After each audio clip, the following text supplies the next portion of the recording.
autour de ce bassin spécialement aménagé pour notre famille d'Otaries de Californie. Est-ce que vous allez bien?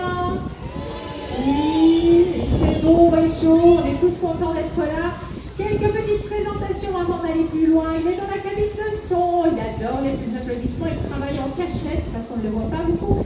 Il nous met des jolies musiques, il nous allume les micros, il est charmant, mesdames et messieurs, un tonnerre d'applaudissements pour Guillaume. Bonjour, bonjour. Je suis ravi de vous accueillir ici à la Fédération de Californie et je vais vous demander, puisque vous êtes dans les applaudissements, d'encourager également celle qui va vous accompagner durant cette animation pédagogique. Elle n'arrête pas de parler, elle est toute de jaune vêtue. Faites du bruit, s'il vous plaît, pour Mademoiselle Isabelle. Bonjour Guillaume, merci. Nous allons être rejoints par deux soigneurs. Aujourd'hui, j'ai la chance d'être accompagnée de Gaëlle et Caroline. Alors, si vous êtes venus à Maryland, ce n'est pas forcément pour voir des humains, mais bel et bien des animaux. Nous sommes très heureux de vous les présenter dans ce bassin. Alors, ils vont être un petit peu discrets en ce début d'après-midi. Nous allons vous présenter deux mâles. Et là, à 14h34, pour des mâles, Otaries de Californie, c'est un peu compliqué. Mais il est charmant, mesdames et messieurs, encore un applaudissement pour Saxo.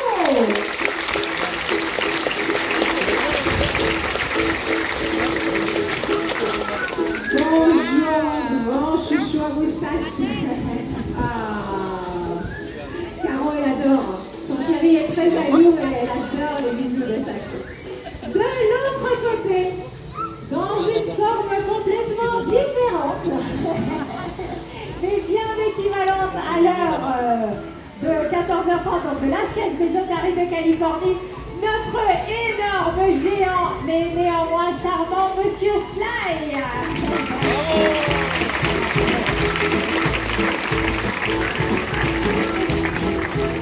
Allez, j'aurai peut-être l'occasion tout à l'heure de vous expliquer pourquoi Sly fait autant dodo, mais on va tout de suite enchaîner. Regardez bien, nous allons, grâce à la présence de Saxo, vous apprendre à faire la différence une bonne fois pour toutes entre les phoques et les otaries. C'est vrai que ce sont des animaux qu'on confond régulièrement, mais regardez, Saxo va vous montrer que de part et d'autre de sa petite tête, il y a des oreilles. Et oui, quand vous avez une otite, vous avez mal aux oreilles. Très très bien.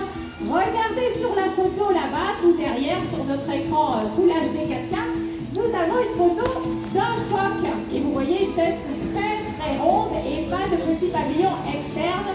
C'est grâce à ça déjà, merci Saxo, qu'on va faire la différence entre phoque et otarie. Par contre, regardez bien, il y a une autre astuce pour pouvoir les différencier, c'est la taille des nageoires. Et oui, Monsieur Saxo et toutes les otaries, les 16 espèces d'otaries ont bel et bien des très très grandes nageoires.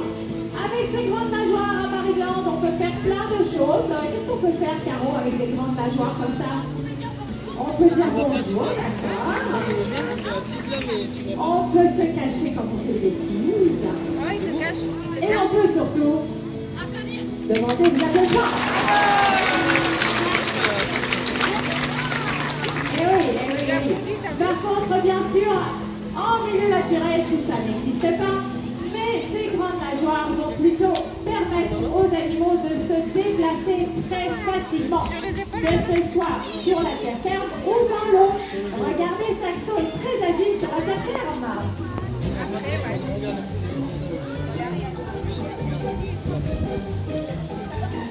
Pipa! Agnese!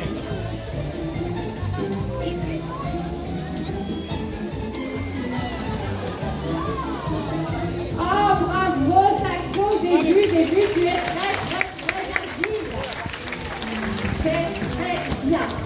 Donc ça, c'est tout bon, c'est le déplacement terrestre chez l'otarie. Il y a le déplacement terrestre chez le phoque. Et là, vous le voyez bien sur cette image, le phoque a une nageoire beaucoup plus petite et donc il ne peut pas s'appuyer dessus pour se déplacer. Il va se déplacer complètement différemment. Nos phoques sont présents derrière le bassin des arbres, donc on ne va pas vous tous vous y emmener maintenant. On va plutôt vous proposer de Métamorphosé Saxo en phoque. Qu'est-ce que vous y croyez? Non, il a dit oui, hein. Il a dit... Saxo, tu te transformes en phoque? Ah non. Bon alors, attendez, on va faire autrement, puisque vous avez l'air hyper motivé pour m'aider pour cette transformation. Nous allons compter ensemble jusqu'à 3. 1, 2, 3, le phoque. C'est pas mal, non? Applaudissements.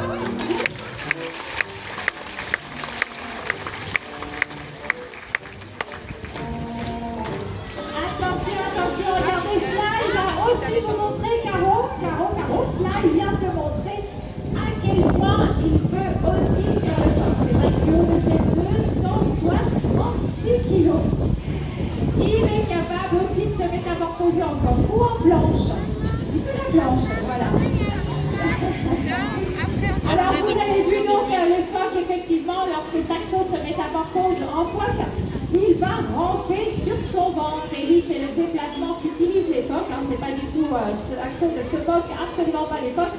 C'est bel et bien ainsi qu'il se déplace. C'est très différent. Alors, ceci étant dit, je pense qu'on peut passer à une autre information. Gaëlle, peut-être un petit visuel sur votre écran. Regardez, hop, voilà. Ouh, et oui, on peut apprendre à nos visiteurs l'aire de répartition des otaries de Californie. Selon vous, mais là, on a le phoque, attendez, on vous refait le phoque là, au cas où vous n'aviez pas... Allez, donc, on était en train de se dire que, ça c'est la question du début d'après-midi aussi, c'est pour réveiller tout le monde. Selon vous, où vit l'otarie de Californie? Ah, très bien, j'ai au moins une personne qui suit. Effectivement, les otaries vivent en Californie. Un petit indice du côté de Saxo, peut-être. Alors, monsieur Saxo, on a... voilà. Elle est là-bas, la poussette. L'accent californien. Magnifique. Alors, on a mis ici, bien sûr, une petite carte de la France et de la région PACA. Pourquoi? Parce que la plupart de nos animaux sont nés ici à Maryland. Nous en sommes bien sûr très fiers. Effectivement, les otaries se reproduisent très bien. Ils ont la chance de faire des bébés chaque année. C'est pas vrai, Saxo, qui vous fait des bébés chaque année? Oui, Saxo, merci.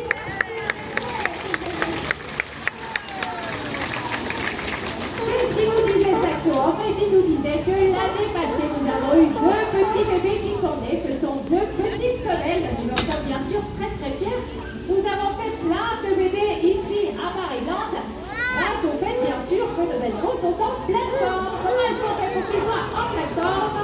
Ils mangent beaucoup. Et selon vous, que mangent-ils? Ils vont manger du pois, des creux, bêtes et des câlins. Très bien. Et alors, je vois 3 horreurs en plus, casquettes, sucettes, lunettes. C'est vrai que ce sont des objets que vous perdez régulièrement, le téléphone aussi, régulièrement, vous les perdez dans les bassins. En fait, ces objets tombent dans le bassin, les animaux pourraient les ingérer. Donc si ça vous arrive, surtout, appelez quelqu'un du parc. Nous avons des épuisettes un peu partout pour récupérer ces objets. On ne jette rien dans l'eau, Gaëlle. Qu'est-ce qu'on fait? Ouh, Gaëlle, ouh. Et oui, parce que ça peut arriver à Maryland, mais ça arrive aussi beaucoup trop dans le milieu naturel. Vous avez déjà entendu parler de ce 7e continent, ce continent de plastique. En fait, les éléments plastiques flottent et avec les courants, ils se rassemblent et créent carrément des surfaces énormes. Il y a une surface actuellement qui prend comme la France, c'est effrayant. Donc faites très attention quand vous faites vos achats en supermarché. C'est vraiment important de choisir vos produits pour qu'ils ne soient absolument pas en plastique, du moins si vous pouvez essayer. Alors cette bouteille-là, on ira la récupérer. Après, peut-être qu'on peut montrer un petit recyclage terrestre, Caro. Tu aurais... il y a quelque chose à montrer là.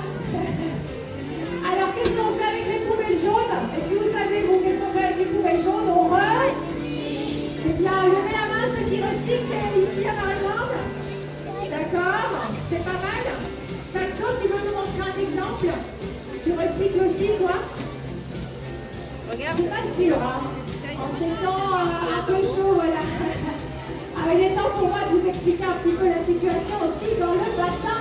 Depuis tout à l'heure, Saxo essaye de fonctionner, entre guillemets, autour de cela. Et oui, cela, c'est le grand chef du bassin. Vous imaginez bien, avec les hausses de température, que Monsieur Sly est tombé complètement amoureux de notre femelle.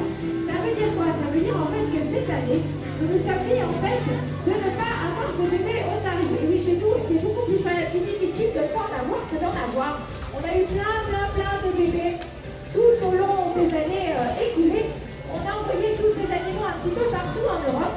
Et on s'était dit cette année, on va faire quelque chose de différent. On va proposer à Sly et Saxo de passer la période des amours ensemble et donc de ne pas avoir de bébé. Et Sly en a décidé autrement aujourd'hui. Ça s'est bien passé jusqu'à présent.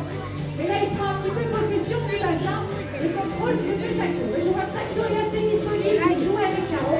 Je vais vous laisser apprécier la fin de cette représentation. Bonne représentation à tous.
Mesdames et messieurs, notre adorable Saxo vous salue.